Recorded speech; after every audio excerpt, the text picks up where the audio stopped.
إن الحمد لله نحمده ونستعينه ونستغفره ونعوذ بالله من شرور أنفسنا ومن سيئات أعمالنا من يهده الله فلا مضل له ومن يضلله فلا هادي له وأشهد أن لا إله إلا الله وحده لا شريك له وأشهد أن محمدا صلى الله عليه وسلم عبده ورسوله يا أيها الذين آمنوا اتقوا الله حق تقاته ولا تموتن إلا وأنتم مسلمون يا أيها الناس اتقوا ربكم الذي خلقكم من نفس واحدة وخلق منها زوجها وبث منهما رجالا كثيرا ونساء واتقوا الله الذي تساءلون به والأرحام إن الله كان عليكم رقيبا يا أيها الذين آمنوا اتقوا الله وقولوا قولا سديدا يصلح لكم أعمالكم ويغفر لكم ذنوبكم ومن يطع الله ورسوله فقد فاز فوزا عظيما ألا إن أصدق الكلام كلام الله وخير الهدي هدي محمد صلى الله عليه وسلم وشر الأمور محدثاتها وكل محدثة بدعة وكل بدعة ضلالة وكل ضلالة في النار. أما بعد فأحييكم في هذه الأمسية من السبت 7 شوال 1441 de l'Hégire correspondant au 30 mai, c'est-à-dire 7 Shawwal correspondant au 30 mai 2020. Inch'Allah Ta'ala, nous sommes toujours avec le livre de Cheikh Abdelrazaq Al-Badr Hafidahullah Ta'ala, 10 qawaid fi tazkiyat al-nafs, 10 règles dans la purification de l'âme. Aujourd'hui, Inch'Allah Ta'ala, nous sommes à la 9e règle, c'est-à-dire le prochain cours, Inch'Allah Ta'ala, on aura terminé avec le livre, c'est-à-dire la 10e règle. Et le suivra, Inch'Allah Ta'ala, un autre livre de Cheikh Abdelrazaq qui s'appelle Les 10 règles dans la droiture. 10 qawaid fi al-istiqama. 10 règles, comment pour rester, être d'abord dans la droiture, Inch'Allah Ta'ala, et y rester, bi'idnillahi subhanahu wa ta'ala. Donc, sans tarder, Inch'Allah Ta'ala, on va commencer, bi'idnillahi subhanahu wa ta'ala. طيب, une seconde, Inch'Allah, une seconde. Non. Donc on commence bi'idhnillah subhanahu wa ta'ala. Une chose importante. Non.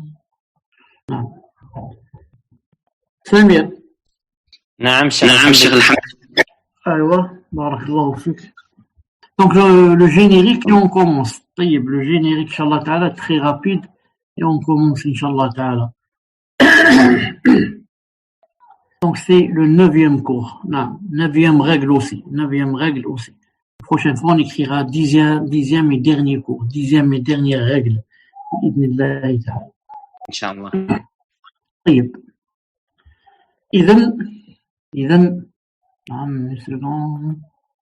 إذن القاعدة 9 الحذر من العجب والاغترار بالنفس كما قال تعالى فلا تزكوا أنفسكم هو أعلم بمن اتقى. النجم 32. فنهى عز وجل عن مدح النفس بما يدل على زكاتها وصلاحها لأن التقوى محلها القلب والله عز وجل هو أعلم بمن حصلت منه التقوى. Donc c'est la 9e règle dont le titre est prendre garde à ne pas être impressionné et trompé par sa propre personne. Ainsi qu'Allah Azza wa Jalla a dit, selon une traduction rapprochée, il a dit « Ne vantez pas vous-même votre pureté. C'est lui qui connaît mieux ceux qui le craignent. » Allah Azza wa Jalla a donc interdit de vanter sa propre personne parce qu'il indique sa pureté et sa vertu, puisque le siège de la piété, c'est le cœur. Or, Allah Azza wa Jalla est plus savant de ceux qui ont concrétisé la piété. On remarque ici qu'il y a 2 ou 3 choses. La première, une interdiction provenant d'Allah subhanahu wa ta'ala et nous concernant. L'interdiction consiste à quoi? À ne pas se vanter sa pureté. Ne vantez pas vous-même votre pureté. Il est possible que quelqu'un te vante. Non, mais c'est pas toi qui te vantes toi-même. C'est pas nous qui nous vantons, donc nous-mêmes. Pourquoi? Il a dit c'est lui qui connaît mieux ceux qui le craignent. C'est pas une question de se vanter et dire moi je crains Allah, moi je suis ceci, moi je suis cela. Allah connaît mieux que quiconque de nous qui le craint et qui ne le craint pas.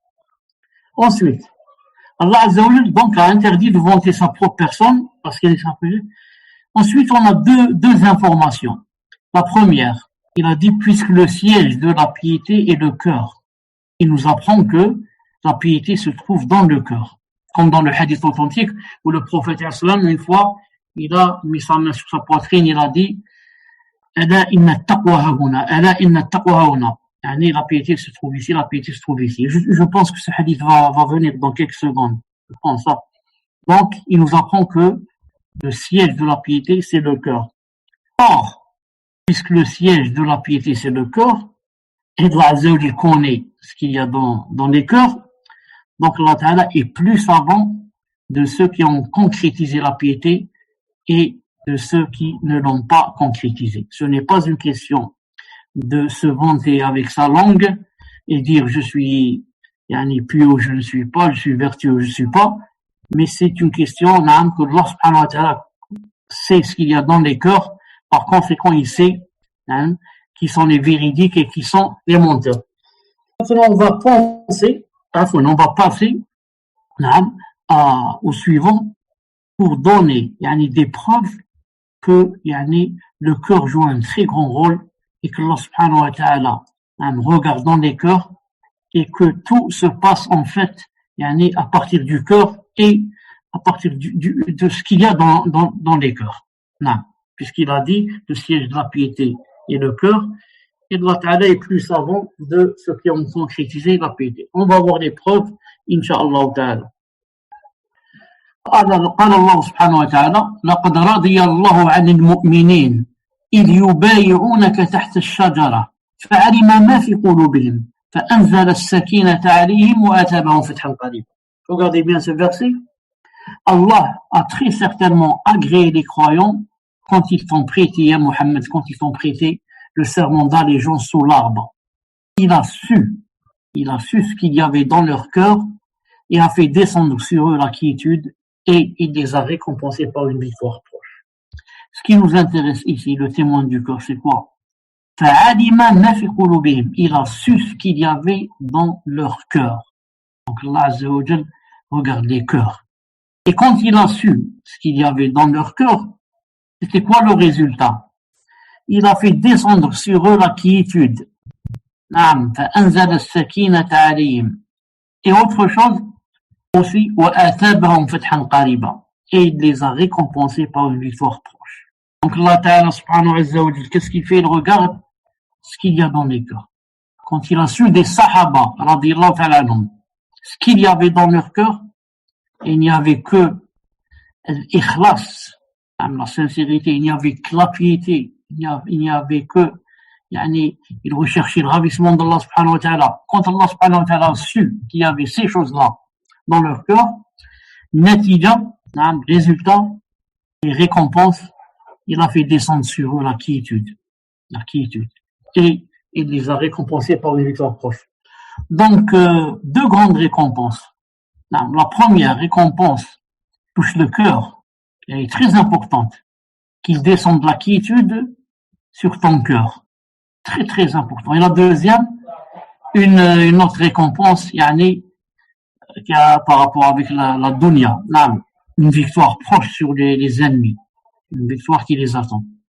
Et moi, j'ai dit, quand Allah subhanahu wa ta'ala fait descendre la quiétude sur le cœur de quelqu'un, il a réussi. Il a réussi, il a le cœur qui est, le cœur serein, le cœur apaisé, subhanahu wa ta'ala. Une seconde, très rare. Donc j'ai dit que l'un des meilleurs cadeaux que Allah subhanahu wa ta'ala donne aux croyants, c'est de rendre son cœur quiet, rendre son cœur apaisé et serein. Parce que celui qui n'a pas le cœur serein et apaisé, vous le trouvez comme un malade. Il est malade. Même des fois comme un fou. Il sait pas ce qu'il fait, il sait pas opposer les pieds, il n'a rien compris aux choses, il comprend pas ce qui se passe. Il trouve toujours, il se fait des problèmes. Il n'a pas de cœur qui est. Alhamdulillah. Donc, ça c'est la première preuve que Allah subhanahu wa ta'ala, donc il a su ce qu'il y avait dans leur cœur, il a fait descendre sur eux la quiétude. Regardez maintenant ce hadith de Abdullah ibn Mas'ud radiyallahu ta'ala anhu, qui dit Inna Allah nazara fi qulub al-ibad. Allah Azza wa Jal a regardé dans les cœurs des serviteurs. Regardez bien, Allah Ta'ala, qu'est-ce qu'il a fait? Il a regardé dans les cœurs des serviteurs. فوجد قلب محمد صلى الله عليه وسلم خير قلوب العباد. Il a trouvé que le cœur de Muhammad sallallahu alayhi wa sallam était le meilleur cœur des gens ou des serviteurs. فاصطفاه لنفسه. Il l'a choisi pour lui-même, Allah Azza wa Jalla. فابتعثه برسالته. Et il a fait de lui un messager, il lui a donné le message. ثم نظر. Ensuite, une deuxième fois, نظر في قلوب العباد. Il a vu encore une fois, regardé dans les cœurs des gens, des serviteurs. بعد قلب محمد. Après avoir vu le cœur de Muhammad sallallahu alayhi wa sallam. فوجد قلوب أصحابه خير قلوب العباد. Il a trouvé les cœurs de ses compagnons, les meilleurs des cœurs, ou les meilleurs cœurs des gens. فجعلهم وزراء نبيه. Il a fait d'eux des وزراء, je sais pas exactement c'est quoi ici, wazir, non, des ministres. Donc, il a fait des gens pour qu'ils le secondent, qu'ils soient avec lui. D'ailleurs, c'était leur fonction. Il a expliqué ensuite, il a dit يقاتلون على دينه. Ils combattent pour sa religion. Donc, des gens qui le secondent, mais l'aident et par conséquent combattent pour sa religion. Donc, et ce hadith, c'est un hadith authentique, bien sûr. Cheikh Al-Albani, dans plusieurs de ses livres, a dit hadith authentique. Ce hadith, donc, qu'est-ce qu'il a dit? Il corrobore ce qu'on a dit tout à l'heure, ce qu'on venait de dire, que Allah a regardé dans les cœurs. La preuve ici, il a regardé dans les cœurs des gens, de tous ceux qui étaient vivants en ce temps-là. Il a trouvé que le meilleur cœur, c'était le cœur de notre prophète Mohammed sallallahu alayhi wa sallam. Il l'a choisi comme messager. Donc, un messager, ce n'est pas n'importe qui. Il faut qu'il ait un cœur vraiment adéquat, et qui remplisse les conditions. Ensuite, il a vu, à part le cœur de Mohammed sallallahu alayhi wa sallam, il a vu les autres cœurs de tous les gens qui étaient en ce temps-là. Il a trouvé que les meilleurs cœurs, c'était les cœurs des compagnons, radiyallahu ta'ala anhum. Il les a choisis pour seconder le prophète sallallahu alayhi wa sallam dans sa mission. Donc, qu'en est-il des rawafid, les kilab, les chiens, qui disent que les sahaba sont des kuffars, et quand on dit quelqu'un c'est un kafir, c'est quoi? C'est que ça veut dire son cœur, ça veut dire il est souillé, wal-iyadu billah. Car le kafir, il est souillé, comme vous savez, du moins de par son cœur. Du moins de par son cœur. Or, Allah Ta'ala, ce hadith, qu'est-ce qu'il dit? Ce hadith mawquf sahih, qu'est-ce qu'il dit? Il dit qu'Allah Ta'ala a trouvé que les compagnons avaient les meilleurs cœurs, et plus purs, plus purs. Donc les shayatines des rawafid, ça c'est une grande gifle pour eux, contre eux aussi. Une grande gifle, pour voir que, voilà ce que vous dites, et regardez la vérité, où elle est, bi'idhnillahi subhanahu wa ta'ala. طيب. Ensuite, le hadith de Abi Hurayra radiyallahu ta'ala anhu, rapporté par Muslim, où le prophète sallallahu alayhi wa sallam a dit Inna Allah la yanzuru ila ajsadikum. Allah Azza wa Jalla ne regarde pas vos corps, wala ila suwarikum, ni vos photos, vos images, walakin yanzuru ila qulubikum, mais plutôt il regarde vos cœurs. Wa ashara bi asabi'ihi ila sadrihi. Et quand il a dit ça, le prophète sallam, il a montré avec ses doigts, il les a mis en direction de sa poitrine. Ça veut dire, voilà où se trouve le cœur et voilà où regarde Allah subhanahu wa ta'ala. Donc, c'est un hadith très clair. Non, qu'Allah subhanahu wa ta'ala ne regarde pas quoi? Ne regarde pas les corps, ni nos images, nos apparences, comme on dit. Mais il regarde plutôt les cœurs. Il regarde plutôt les cœurs. Ce hadith dans Sahih Muslim, qui est authentique, bien sûr, et conforme à ce qu'on est en train de prouver, que Allah Ta'ala regarde les cœurs, peut être une choura pour beaucoup de gens, que ce soit des kuffars et aussi des musulmans de nos jours, qui disent quoi? Qui délaissent certaines choses qu'on est obligé de faire, ou font des choses qui sont interdites, et se basent sur ce hadith. Ils disent que Allah subhanahu wa ta'ala ne regarde pas les corps, L'essentiel, c'est que Allah subhanahu wa ta'ala regarde les cœurs. Donc, une seconde. Donc, ceux qui par exemple, ne laissent pas pousser leur barbe. Alors, ils ne laissent pas pousser la barbe.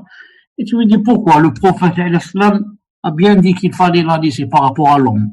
Il va te citer ce hadith. Je dis, Allah subhanahu wa ta'ala ne regarde pas les corps, mais il regarde les cœurs. Allah ta'ala sait ce qu'il y a dans mon cœur. Et que moi, j'aime la barbe, etc. Mais, c'est pas ça l'essentiel. L'essentiel, c'est que Allah Azza wa Jalla va te dire, regarde les cœurs, et pas les corps. Et celle qui ne veut pas se voiler va dire la même chose. Va dire Allah subhanahu wa ta'ala, le hadith est authentique, dans Muslim. Il ne regarde pas les corps. Allah ta'ala regarde les cœurs. Et on donne, il a qulubikum. Dans mon cœur, j'ai mis le voile. Il est dans mon cœur. Or, c'est pour ça que j'ai voulu montrer que ce hadith qui est authentique, peut donner des shubuhat, ou alors les gens prennent de lui, se font des shubuhat. C'est pour cela que je vais le faire suivre par un autre hadith, rapporté toujours par Muslim sous le même numéro, avec quelque chose de plus, un rajout, que beaucoup de gens ne connaissent pas. Donc, si quelqu'un nous cite ce hadith, qu'est-ce qu'on va lui dire? On va lui citer le même hadith qui vient après lui. Donc, on va lui dire, avant cela, on va lui dire, regarde l'autre hadith, toujours de Abi Hurayra, c'est-à-dire c'est une autre version. قال رسول الله صلى الله عليه وسلم إن الله لا ينظر إلى صوركم وأموالكم. Allah Azza wa Jalla ne regarde pas vos images ou vos photos ou وأموالكم et vos biens. ولكن ينظر إلى قلوبكم, mais regarde vos cœurs وأعمالكم et vos œuvres. Regardez le rajout et vos œuvres qui a été rajouté à vos cœurs. Donc si quelqu'un maintenant veut dire que Allah Ta'ala regarde les cœurs seulement, on lui dit oui, regarde les cœurs et les œuvres. A'malikum, c'est dans Sahih Muslim. Qu'est-ce que tu fais de ce hadith? Donc tu n'as plus d'excuses et de dire que Allah regarde les cœurs. Mais en même temps, c'est pourquoi nous on a cité ce qui a suivi cela, c'est pour prouver qu'Allah regardait les cœurs. Oui, Allah subhanahu wa ta'ala regardait les cœurs, comme on a dit tout à l'heure, pour choisir des gens et pour voir qui est le véridique, qui n'est pas, qui est menteur et comme ça. Mais que Allah Azza wa Jalla regarde les cœurs n'empêche pas qu'il regarde aussi les œuvres. On n'a pas d'excuse de ne pas faire certaines œuvres ou de faire celles qui ne sont pas permises et de dire que Allah regarde les cœurs. ولأن هذا المدح الشيخ عبد الرزاق حفظه الله تعالى ولأن هذا المدح للنفس سبب لدخول العجب عليها وسبب للرياء الذي هو محبط للعمل. Aussi parce que cet éloge de l'âme, quand on se fait des éloges à nous-mêmes, c'est une cause faisant pénétrer l'autosatisfaction dans le cœur ainsi qu'une cause d'ostentation qui annule les œuvres. Donc, ici on apprend deux choses. Que celui qui se vante lui-même et se fait des éloges à lui-même, ça donne deux choses. La première, c'est une cause faisant pénétrer l'autosatisfaction dans le cœur. Ça donne l'autosatisfaction dans le cœur. Parce que la personne croit que elle est alhamdoulilah, elle est masha'Allah, elle a tout fait, elle est parfaite, elle est ceci, elle est cela. Et ça donne un deuxième point, très mauvais aussi, c'est que c'est une cause d'ostentation. Ostentation, qui annule les œuvres. Donc, puisque ce sont deux choses, c'est-à-dire l'autosatisfaction et l'ostentation. Ça va être donc le sujet de ce qui va suivre. Rappelez-vous deux choses, ça donne quoi? Le fait de se vanter, ça donne l'autosatisfaction, le ghurur, et ça donne l'ostentation. Deux choses.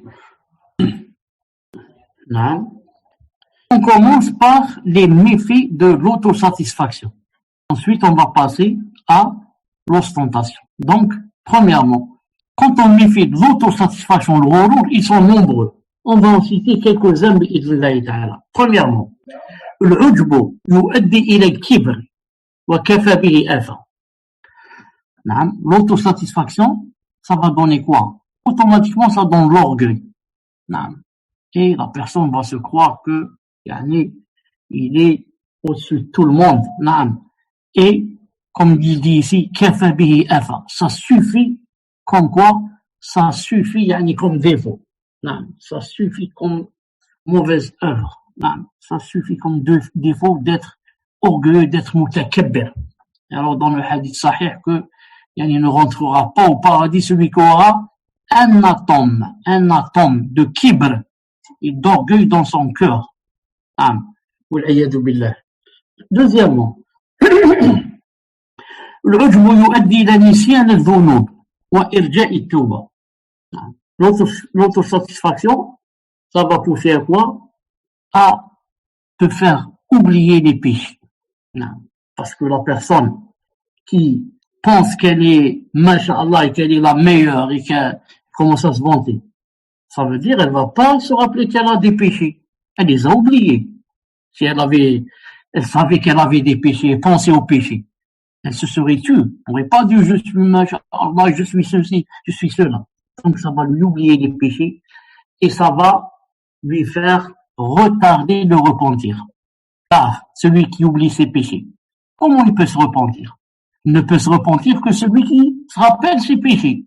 Moi, quand je me rappelle que j'ai bu de l'alcool, je vais essayer de faire mon possible pour me repentir. Mais si j'ai oublié que j'ai bu de l'alcool, je ne peux pas me repentir. C'est pour ça que, comme disent les savants, le mubtadi', l'innovateur, c'est très difficile pour lui pour qu'il se repente. Pourquoi? Parce qu'il ne se dit pas qu'il fait des péchés. Il ne se dit pas qu'il est dans le mauvais chemin. Il ne se dit pas qu'il n'est pas sur la droiture. Et aucune personne ne peut faire le repentir si d'abord elle ne reconnaît pas être dans le péché. Donc l'autosatisfaction, ça mène à oublier les péchés et par conséquent à retarder le repentir. Troisièmement, l'autosatisfaction va mener à la diminution des obéissances. Pourquoi? Parce que tout simplement, je me suis vanté et je crois et je pense dans mon cœur que je suis masha'Allah, et que je suis parfait, et que je suis vertueux, et que je suis pieux. Donc, à quoi sert que j'aille faire de bonnes œuvres? Je suis déjà masha'Allah, je suis au complet, je suis au top. A besoin de faire des ta'at et des adorations et des obéissances, celui qui, par exemple, fait des péchés ou là. Et moi, non, moi je suis khlas, alhamdoulilah. Je n'ai pas besoin. Donc ça va diminuer les obéissances. L'autosatisfaction aussi, pousse à quoi? Pousse au ghurur. والتعالي على الناس مما يجعلهم يكرهونه. Donc, ça pousse aussi à la vanité et au complexe de supériorité. La personne va croire qu'elle est tout khlas, alhamdoulilah. Et en même temps, ça va lui donner un complexe de supériorité sur les autres gens et les autres personnes. Et croire qu'il est au-dessus d'eux. Il est le meilleur. C'est lui tout. Eux ne sont rien. Ce qui fait que, comme il dit ici, ça va donc aussi mener à autre chose que les gens vont le détester. Celui qui a l'autosatisfaction, les gens vont le détester. Pourquoi? Parce que lui-même, il se croit supérieur à eux. Et toute personne qui se croit supérieure à moi, je la déteste. Donc les gens vont le détester à cause de ce défaut. Cinquièmement, يؤدي إلى الإصرار على الخطأ والبعد عن مشورة المخلصين والعلماء الناصحين. يؤدي إلى الإصرار على الخطأ والبعد عن مشورة المخلصين والعلماء الناصحين. L'autosatisfaction aussi pousse la personne à s'entêter dans le péché et à s'obstiner dans le péché et à ne pas vouloir reconnaître que c'est un péché. Et continuer à le faire et s'entête même. Et aussi, bien sûr, à s'éloigner des conseils des gens qui veulent le conseiller ou bien même des conseils des ulama, des savants. Toute personne qui veut le conseiller, il ne les écoute pas. Il n'accepte pas les conseils. Pourquoi? Parce que pour lui, il est masha'Allah, il est parfait.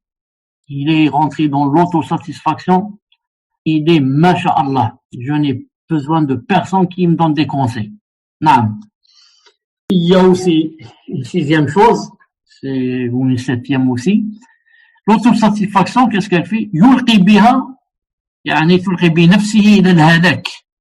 نعم. ويحرمها من رضوان الله عز وجل. نعم. Donc, l'autosatisfaction va faire de sorte que la personne va jeter son âme à la perdition. Va jeter son âme à la perdition, et en conséquence, il prive son âme du ravissement d'Allah subhanahu wa ta'ala. Car pour que Allah subhanahu wa ta'ala soit ravi d'une personne, il faudrait qu'elle soit modeste. C'est pas qu'elle ait l'autosatisfaction. Qu'elle soit modeste, et que même s'il fait des péchés, ma'alish, s'il revient après les péchés, parce que nous ne sommes pas des anges, et kullu bani Adam, tous les enfants d'Adam font des fautes, font des péchés, mais ils reviennent. Khayrul khata'in tawwabun. Allah Ta'ala ne t'a pas dit que tu dois ne pas faire de péché. Il t'a dit, mais tu dois faire le repentir si tu en fais. Ça, la personne doit être soucieuse pour ne pas faire de péché.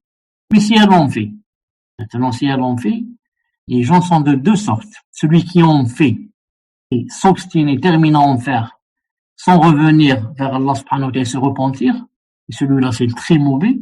Et la deuxième sorte, celui qui revient vers le péché, vers le repentir et revient vers Allah. Adam alayhi salam a fait le péché en mangeant de l'arbre qui lui était interdit. Mais après, qu'est-ce qu'il a fait? Il est revenu vers Allah subhanahu wa ta'ala, a demandé pardon. Et, comme disent certains savants, l'état d'âme de Adam alayhi salam après le péché était mieux que avant le péché. Parce qu'après le péché, on reconnaît que, on a fait la faute, et qu'on est donc rien, et qu'on est faible, et qu'on a besoin d'Allah subhanahu wa ta'ala, et qu'on a besoin qu'il nous aide, et on a besoin qu'il se repente pour nous, qu'il accepte de nous le repentir, Donc, c'est très bien, c'est même bien le péché pour quelqu'un qui a, par exemple, l'autosatisfaction. Je ne parle plus de Adam alayhi salam, je parle en général, quelqu'un qui a l'autosatisfaction, c'est bien pour lui, qu'il revienne vers Allah subhanahu wa ta'ala. C'est pour ça certains gens, pour eux, après avoir fait le péché, ils deviennent mieux. C'est-à-dire, après avoir fait le péché, il a tauba après le péché. Car auparavant, ils étaient, vraiment, ils se croyaient que c'était, les plus parfaits. Septièmement, je ne sais pas s'il y a un septième ou il n'y a plus. Cheikh Abdel Razzaq a dit, aussi parce que cet éloge de l'âme est une cause faisant pénétrer l'autosatisfaction, on l'a dit, ainsi qu'une cause d'ostentation qui annule les œuvres. Maintenant, on va passer à la deuxième des choses lorsqu'il a dit, c'est ainsi aussi une cause d'ostentation qui annule les œuvres. Donc, le fait de se vanter, ça donne quoi? Deux choses. L'autosatisfaction et l'ostentation. L'autosatisfaction, on a vu, c'est ce qu'on venait de voir jusqu'à présent. Maintenant, le deuxième volet, c'est quoi? Ça donne l'ostentation qui annule les œuvres. Donc, Cheikh Ben Baz, rahimahullah ta'ala, comme dans Fatawa al-Durus, on lui a posé la question suivante. إذا عمل المسلم عملا يبتغي به وجه الله فطرأ عليه الرياء بعد أن انتصف العمل حتى نهاية العمل. C'est quoi son cas? Si un musulman, il fait quelque chose, une œuvre, en espérant le visage d'Allah subhanahu wa ta'ala, ensuite, quand il est en train de faire cette œuvre, en son milieu, il y a l'ostentation qui maintenant commence à ronger son œuvre. Comment qu'il fait? Il a répondu, إن كان الرياء في أثناء العمل أبطل العمل. Si l'ostentation intervient et vient en pleine œuvre, alors ça annule l'œuvre. En pleine œuvre. L'ostentation arrive et vient, donc elle annule l'œuvre. وإن كان بعد العمل ما يضره. Et si c'est après avoir terminé l'œuvre, ça, il n'y a pas de mal. إن كان بعد العمل بعدما أخلصه لله مضى في سبيله. Donc, Cheikh Ben Baz fait la différence entre deux choses par rapport à l'ostentation. Si l'ostentation vient en plein milieu de ce que je suis en train de faire, il a dit ça annule l'œuvre. je suis en train de prier, ensuite l'ostentation commence, ça a annulé ma prière. Non. Il a dit, mais si c'est après avoir terminé, il a dit, ça ne fait pas de mal. Maintenant, si après avoir dit salam wa alaikum dans ma prière, ensuite j'ai fait de l'ostentation, je sens de l'ostentation, je sens maintenant, il n'y a pas de mal en cela, parce que c'est arrivé après d'avoir terminé. سؤال. Ensuite, on lui a posé une question, on lui a dit, هل يبطل العمل كله إذا طرأ عليه. Maintenant, cette ostentation qui vient sur l'œuvre, est-ce qu'elle l'annule complètement ou elle annule une partie? Il a répondu, إذا كان متصلا, si les choses sont متصل مثل الصلاة وأشباهها, il a dit si la chose se suit, si la chose n'est pas dissociée, elle se suit. Il a dit comme la salat. La salat, par exemple, on ne peut pas la dissocier. Depuis qu'on dit Allahu Akbar pour y rentrer, jusqu'à ce qu'on dise Salam alaikum, c'est une seule chose indissociable. Il a dit si c'est comme ça, toute l'œuvre est annulée. Si c'est une chose indissociable.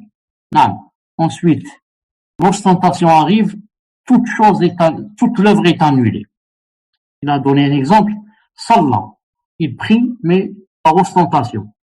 Au sajada, il a fait un soujoud, par ostentation. Ou ce qui ressemble à cela, mashbah dalika, donc ça annule l'œuvre, toute l'œuvre. Mais si maintenant l'œuvre qu'on vient de faire est dissociable, se partage, se divise, il a dit, dans ce cas, la partie qui a été touchée par l'ostentation est annulée. Et ce qui n'a pas été touché par l'ostentation ne s'annule pas. Mais il a donné un exemple. Il a lu, quelqu'un a lu une sourate avec sincérité. Ensuite, il est passé à la sourate qui est après la première, mais avec ostentation.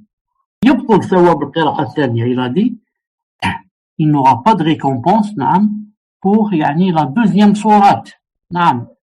Et la première sourate sera acceptée, parce que les deux sourates se divisent. Elles ne sont pas une seule chose. Elles se divisent. Elle commence ici, elle se termine ici. La première, il l'a lu avec sincérité, il aura son ajra. Et la deuxième, il l'a lu avec ostentation, il n'aura rien. Il aura même des péchés pour avoir fait de l'ostentation.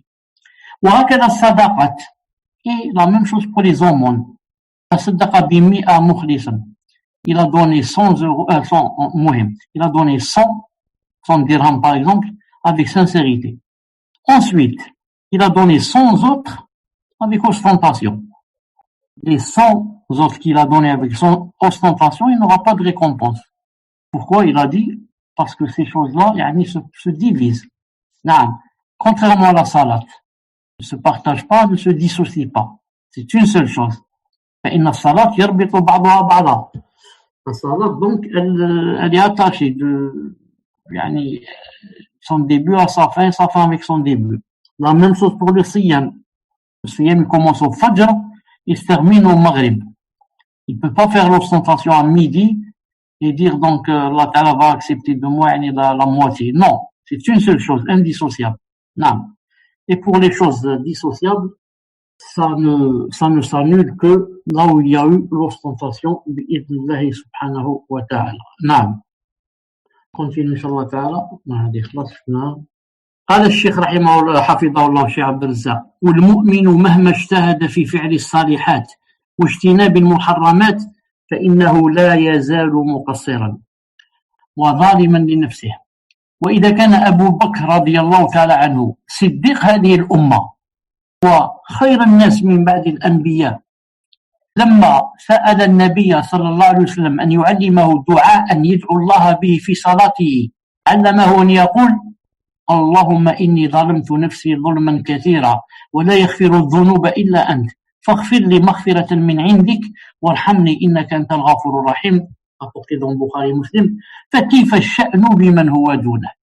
C'est-à-dire et le croyant, aussi fort qu'il s'investisse dans l'accomplissement des œuvres méritoires et dans l'évitement des interdits, il ne cessera d'être sujet au manquement et d'être injuste envers sa personne. C'est ce qu'on a dit tout à l'heure.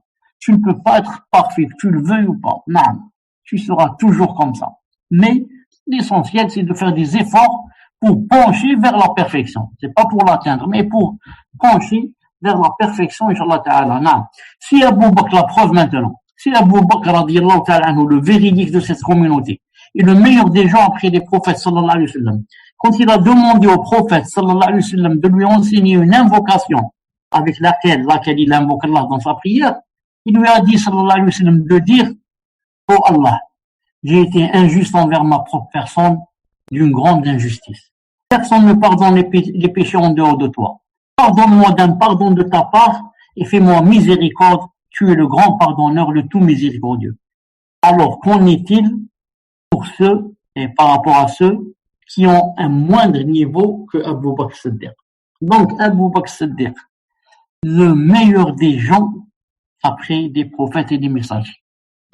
Vient directement après tous les prophètes, tous les messagers. C'est lui qui vient directement en deuxième position. Donc, imaginez Allah Ibarak, son niveau dans la piété, dans l'ikhlas, dans la sincérité, dans. Celui-là, il a demandé au prophète Aslam, Ya Rasulallah, apprends-moi quelque chose pour que je la dise dans la salat, Inch'Allah Ta'ala. Qu'est-ce qu'il lui a dit? Il lui a dit, sallallahu alayhi wa sallam, dis, oh Allah, j'ai été injuste. Abu Bakr a été injuste. J'ai été injuste envers ma propre personne. Pas seulement injuste. Injuste d'une grande injustice. Une grande, pas une petite. Naam, Abu Bakr Siddiq, injuste d'une grande injustice. Et personne ne pardonne les péchés en dehors de toi, ya Allah. Pardonne-moi d'un pardon de ta part et fais-moi miséricorde. Tu es le grand pardonneur, le tout miséricordieux. Alors, qu'en est-il pour nous? Qu'en est-il pour nous qui ne sommes rien? Si on va se comparer à Abu Bakr, qu'est-ce qu'on est? Si on était un ongle dans son orteil, ça aurait été pour nous un grand honneur, l'un des grands honneurs d'être un ongle, un poil sur son corps. On ne l'est pas. Donc nous, on est plus à même à reconnaître que on a été vraiment injuste plusieurs fois, et des centaines, des milliers de fois envers notre propre personne. Et d'une grande injustice. C'est pour ça que on doit beaucoup demander à Allah Azza wa Jal de nous pardonner les péchés et de dire cette dua-là dans la salat et hors la salat aussi.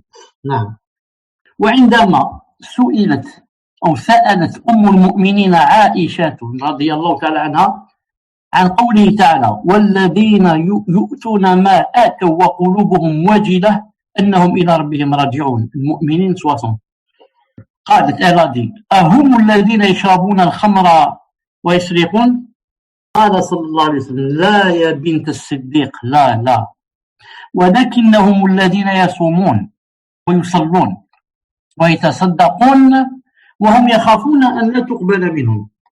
Ce hadith صححه الألباني في السلسلة الصحيحة numéro 162. C'est-à-dire que quand la mère des croyants, notre mère Aïcha radiyallahu ta'ala anha, l'épouse du prophète alayhi salam, dans le paradis, l'une des épouses, a interrogé sur le verset. Il y a un verset qui dit ceux qui donnent, ceux qui peuvent, c'est-à-dire en nombre et autres, et dont les cœurs tremblent de crainte à la pensée de retourner à leur Seigneur. Elle a dit à Rasulallah, s'agit-il de ceux qui boivent l'alcool et volent? Il répondait non, fille du véridique. Ce sont ceux qui jeûnent, qui prient, qui donnent en aumône, mais ils craignent que leurs œuvres ne soient pas acceptées d'eux. Donc, Aïcha radiyallahu anha s'est étonnée. Comment le verset dit, ceux qui donnent, et en même temps leur cœur tremble de crainte à la pensée de retourner à leur Seigneur. Ils croyaient qu'il parlait de ceux qui volent, ils boivent, ils font la zina ou autre. Il a dit non, justement, c'est pas cela. Ce sont ceux qui jeûnent, ils jeûnent, ils prient, ils donnent de l'aumône, ils donnent en aumône, mais ils craignent que leurs œuvres ne soient pas acceptées d'eux. En fait, nous, quand on prie, on jeûne, on fait les bonnes œuvres. Où est la preuve que ce sont des choses qui vont être acceptées? C'est pour ça qu'Allah Ta'ala dit dans le Coran, Innama yataqabbalu Allah min al-muttaqin. C'est un verset. Je ne me suis pas rappelé de lui, sinon je l'aurais inscrit ici, mais il me vient maintenant. Innama yataqabbalu Allah min al-muttaqin. Allah subhanahu wa ta'ala, yani, il accepte de ceux qui craignent. Allah subhanahu, des pieux. Donc où est la preuve qu'on est des pieux? Pour que ce qu'on est en train de faire va être accepté. Non. Donc, si, comme a dit ici le prophète, des gens jeunes, prient, font de l'aumône, mais leur cœur tremble de crainte à la pensée de retourner à leur Seigneur. Qu'en est-il de ceux qui ne prient pas, ne jeûnent pas, ne font pas les aumônes? Donc, c'est un grand manquement, ça. Et en plus de cela, font des choses mauvaises. Car on peut peut-être ne pas jeûner, ne pas faire de l'aumône, ne pas prier, et ne pas faire de mauvaises choses, d'autres mauvaises choses. Mais non, qu'en est-il celui qui ne prie pas, ne jeûne pas, ne donne pas l'aumône, et fait des choses, vraiment catastrophiques. Qu'en est-il? Et après cela, tu trouves que ils n'ont pas peur. Non. Et ensuite, ce n'est pas étonnant, parce qu'il ne connaît pas la portée de ce qui va se passer. Il s'est jamais assis comme ça à méditer. Même peut-être dans son cœur, il ne croit pas. Il ne dit pas, il y a un jour, vraiment un jour où je vais me trouver en face devant Allah subhanahu wa ta'ala, entre ses mains, à être questionné et je dois répondre. Non. Il ne pense pas à ce jour, par conséquent, ne se prépare pas. Mais plus la personne fait des bonnes œuvres, mais plus c'est pieuse, plus elle a peur. Et plus elle se prépare davantage. Alhamdulillah, c'est une ni'ma. Plus elle se prépare. Alhamdulillah. وقال عبد الله بن أبي مليكة رحمه الله تعالى أدركت أكثر من 30 صحابيا كلهم يخاف النفاق على نفسه. Se trouve dans الصحيحة de Cheikh Al-Albani 162. وقال الحسن البصري رحمه الله تعالى المؤمن جمع إحسانا وشفق والمنافق جمع إساءة وأمنا. Ensuite il a lu le verset إن الذين هم من خشية ربهم مشفقون. 57. Abdullah ibn Abi Mulaika rahimahullah ta'ala dit j'ai atteint plus de 30 compagnons du prophète, c'est-à-dire j'ai pu les rencontrer. Et tous craignaient l'hypocrisie sur leur propre personne. Tous. Les 30 compagnons du prophète que j'ai pu rencontrer, pour Allah Ta'ala m'aider à les rencontrer, tous craignaient quoi? L'hypocrisie sur leur propre personne. Et Hassan al-Basri rahimahullah ta'ala a dit le croyant a groupé entre deux choses, une perfection dans l'œuvre et une peur, une crainte d'Allah subhanahu wa ta'ala. Tandis que l'hypocrite a joint entre une malfaisance et en même temps un sentiment de sécurité. Ensuite, il a lu le verset ceux qui tremblent par crainte de leur Seigneur. Allahu Akbar.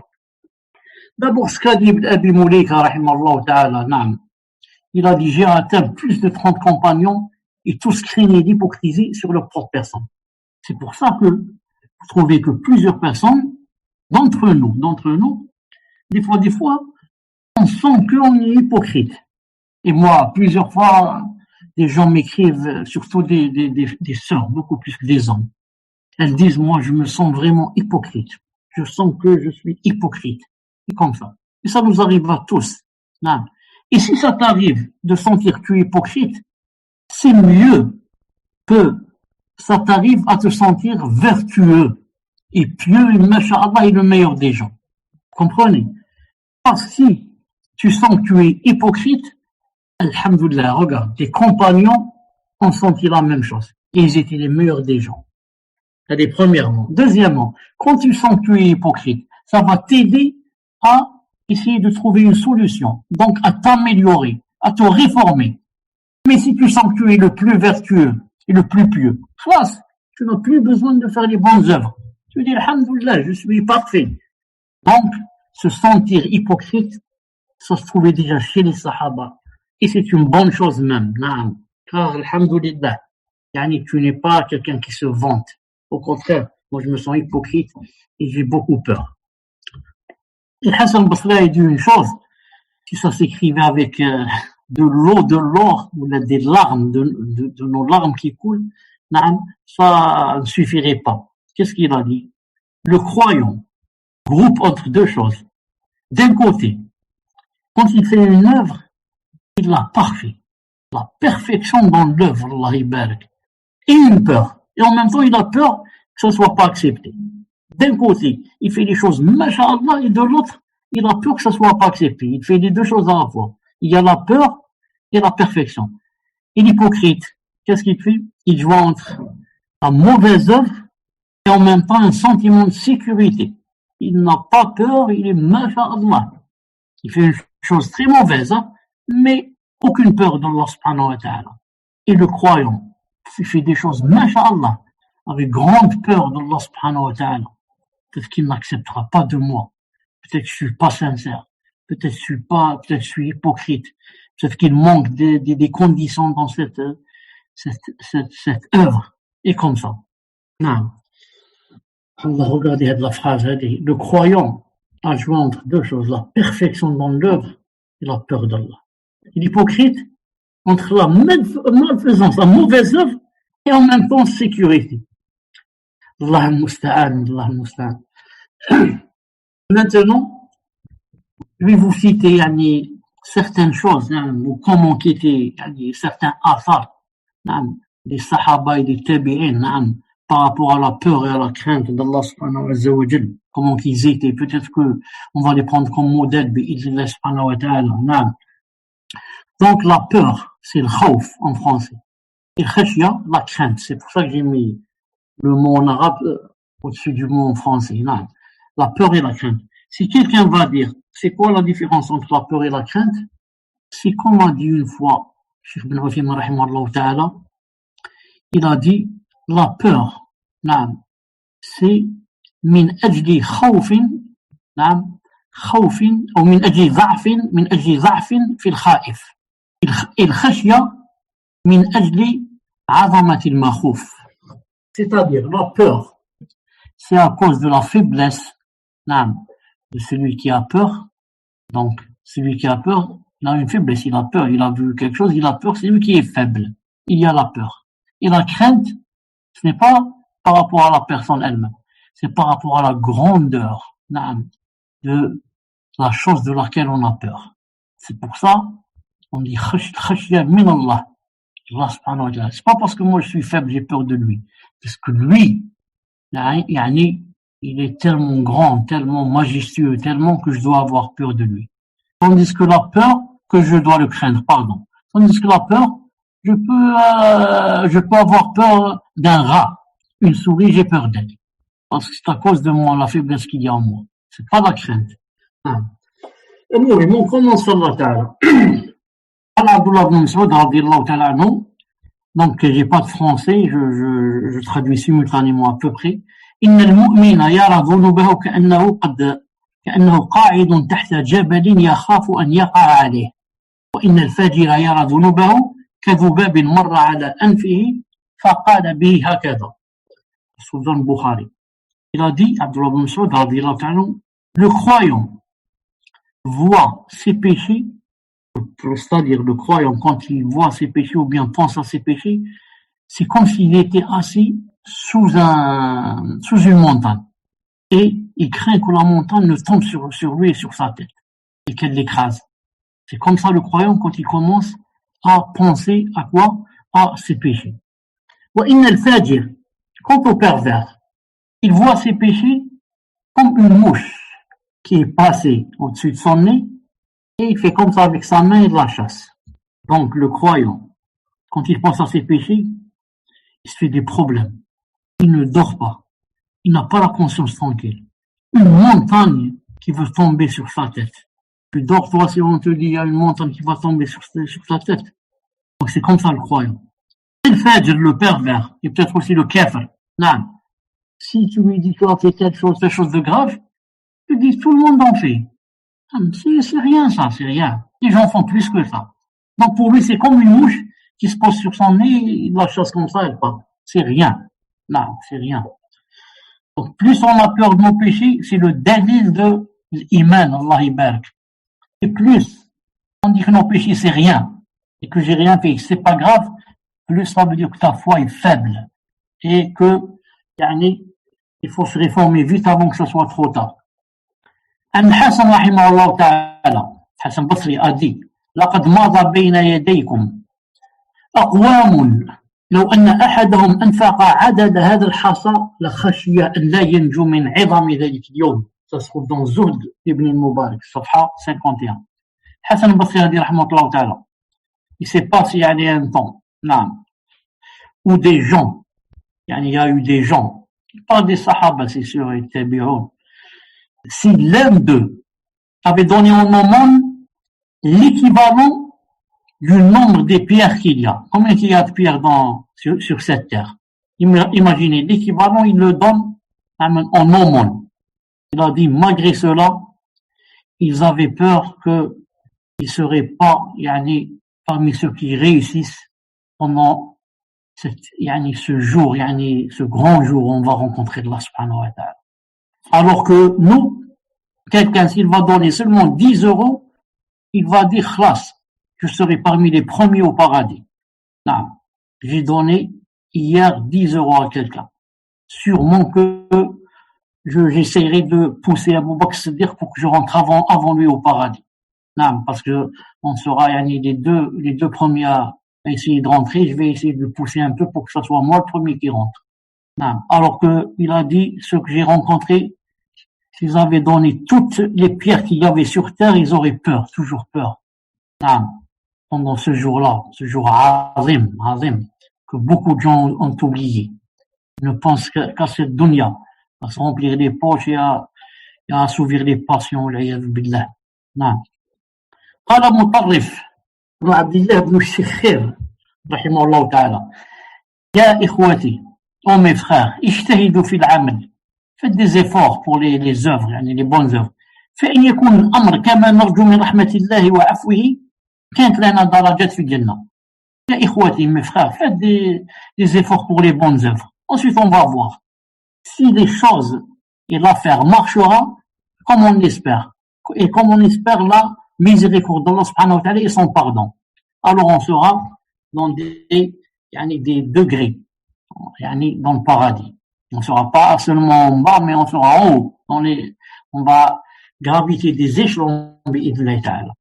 فإن يكون الأمر شديدا, et maintenant si c'est le contraire et que l'affaire ne sera pas comme on aura voulu, et qu'on aura peur qu'il arrive ce qu'on ne voulait pas, au moins on va pas dire ربنا أخرجنا نعمل صالحا غير الذي. On va pas dire comme les kuffars qu'Allah Ta'ala cité dans le verset qu'ils vont dire oh notre Seigneur fais-nous sortir, c'est-à-dire de l'enfer, pour qu'on fasse de bonnes œuvres ou des choses qu'on faisait pas auparavant.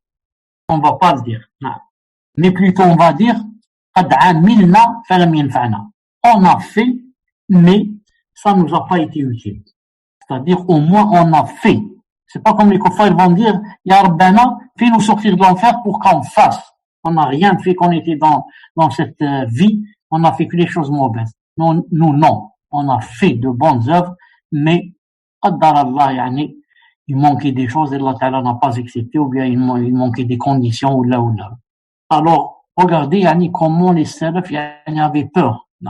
Si, faisons des œuvres, faisons. Ensuite, on va voir. Si c'est comme on a voulu, alhamdoulilah.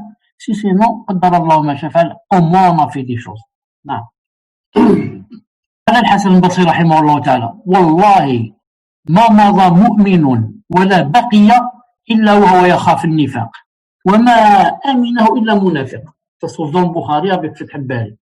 Hassan al-Basri jure, wallahi, qu'il n'y a pas eu un croyant de ceux qui sont déjà morts, ولا بقي, ou alors il n'en reste, il jure aussi, wallah, qu'il n'y en a pas de nos jours.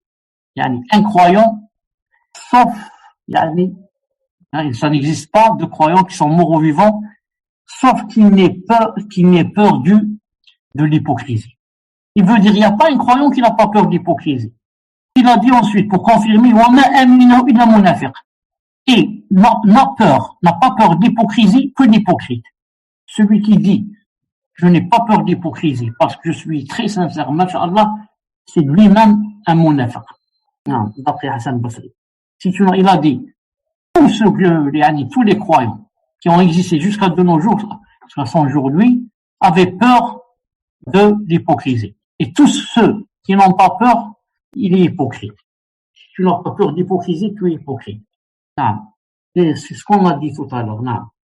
وقال عمر بن الخطاب a dit dans le livre de Takhwif min Nar de Ibn Rajab, page 17, لو نادى مناد من السماء, si quelqu'un, un héros par exemple, va appeler du ciel, il va dire أيها الناس إنكم داخلون الجنة كلكم إلا رجلا واحدا.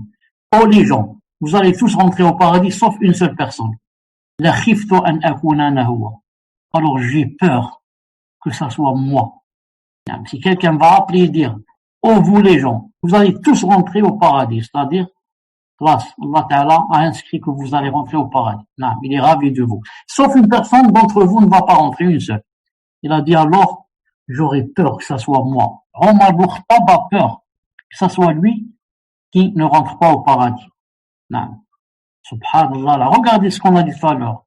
Plus la personne a peur, et plus la personne est pieuse, plus la personne a la sincérité, plus la personne sent iman, et alhamdoulilah, fort et grand, et plus elle a peur. Et plus elle croit que tout le monde va rentrer au paradis sauf elle. Et le contraire. Et plus la personne n'est pas vertueuse, et plus la personne est perverse, et plus la personne va croire que elle sera la première à rentrer au paradis. La première, pas la deuxième. Non.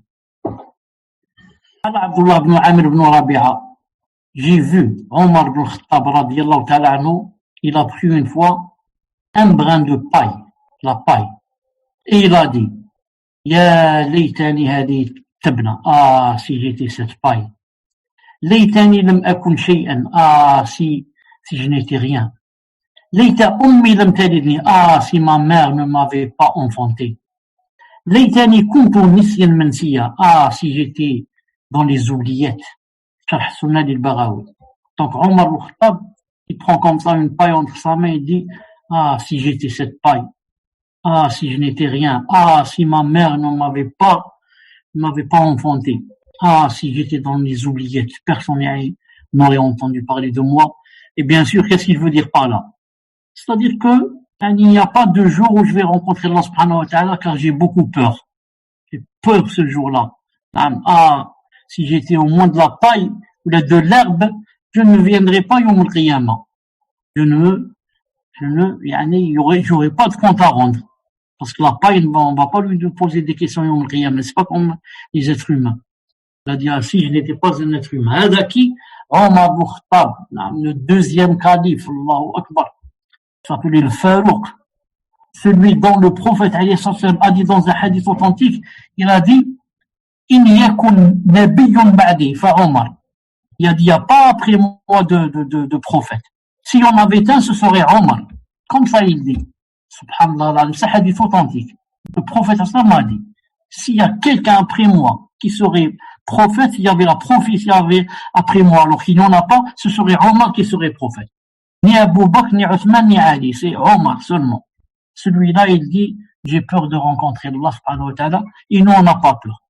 Nous, on joue, on s'amuse et on n'a pas peur. Kana Ali ibn al-Hussein, le fils de Ali, qui s'appelle Ali, qu'est-ce qu'il a? Al-Hassan, al-Hussein et Muhsin. Et Hussein lui-même a un fils qui s'appelle Ali. Donc, ce Ali, le fils de Hussein, qui lui-même est le fils de Ali ibn Abi Talib, qu'est-ce qu'il était? Ida tawadda'a, lorsqu'il faisait les ablutions, il devenait pâle, jaune, comme du citron. Wataghayyara, et il changeait. Son corps et son visage changeait. Fayuqal, on lui disait, Malak, qu'est-ce que tu as? Tu es devenu comme ça. Il disait, Atadruna bayna yaday man uridu an aqum. Est-ce que vous savez, entre les mains de qui je vais maintenant me mettre debout pour entrer dans la salat? Vous savez, entre les mains de qui je vais me mettre? C'est pour ça qu'il devient jaune. Là, il devient pâle, comme du citron. Là. Et son visage change. Allah l'adem. Et qu'est-ce que tu as? Tu es Et tu trembles, qu'est-ce qu'il y a? La tension, tu es malade. Il dit non, mais vous savez maintenant, qu'est-ce que je vais faire? Je vais prier maintenant. Et vous savez qui je vais rencontrer maintenant? Non. C'est pour ça que plus la personne connaît, non, c'est quoi la salat? Et qui elle va rencontrer dans la salat? Avec qui elle va parler? Et plus sa salat sera pleine de khushu'. Et plus les gens ne se rappellent pas ces choses-là et ne les font pas présenter pendant la salat. Ces choses sont loin pendant la salat, ils pensent pas à ces choses-là. La salat va être comme un jeu. Pourquoi? Parce que ces choses-là, ils pensent pas à ces choses-là. Non. قال عمر بن عبد العزيز رحمه الله تعالى من خاف الله أخاف الله منه كل شيء. Quiconque craint Allah subhanahu wa ta'ala et a peur de lui, Allah va faire أخاف الله منه كل شيء, va faire peur de lui à toute autre chose. Plus tu as peur d'Allah, plus Allah ta'ala fait aux autres peur de toi.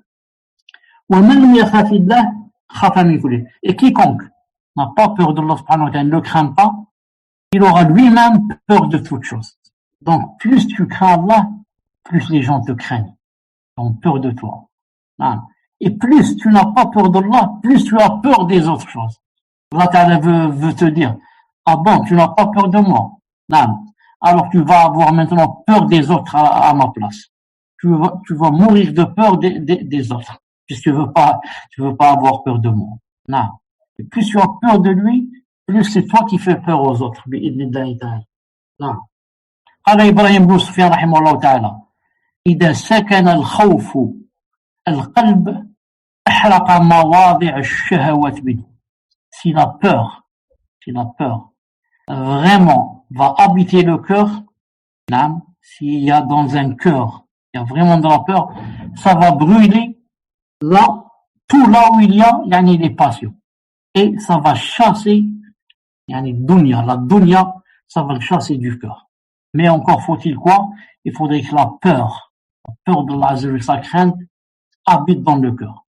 S'il y a la crainte d'Allah subhanahu wa ta'ala dans le cœur, il y a sa peur, alors ça va brûler tout là où il y a les passions.